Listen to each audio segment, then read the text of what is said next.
Баршаларыңызға ассалаумағалейкум.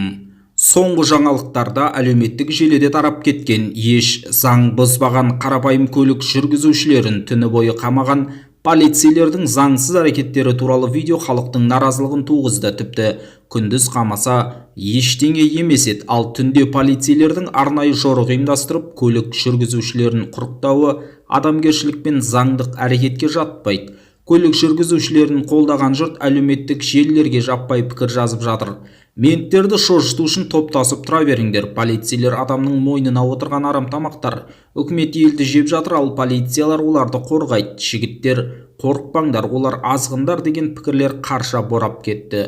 Елдегі жүк көлік трассаларында болып жатқан жағдай ушығып барады. Арнайы қабылданған қарар бойынша маусым айынан бастап мемлекеттік маңызы бар трассаларда жүру ақылы жүйеге көшкен болатын. Ал жүк көлігін тізгіндеген жүргізушілер өз наразылықтарын білдіріп, елдің 9 аймағынан бас көтеріп шықты.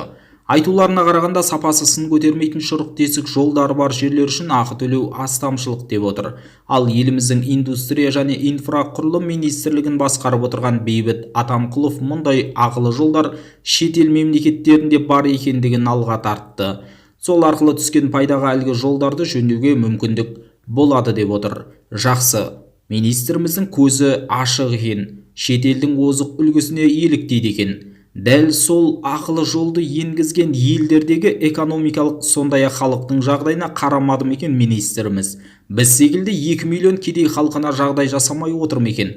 Немесе сол елдерде біздегідей жемқорлық жайлап үкіметтері мемлекеттен алған миллиардтарын иіскеп таппай отыр ма екен? Сол елдерде біздегідей интернет түгілі ішетін ауыз суға жарымай отырған ауылдар бар ма екен? Сол елдерде біздегідей облыс басшысы немесе министрі, жоғарғы соты, депутаты, директоры парақорлықпен ұсталып жатыр ма екен? Құрметті Атамқұлов мырза, еліктеуге келгенде жақсы біледі екенсіз.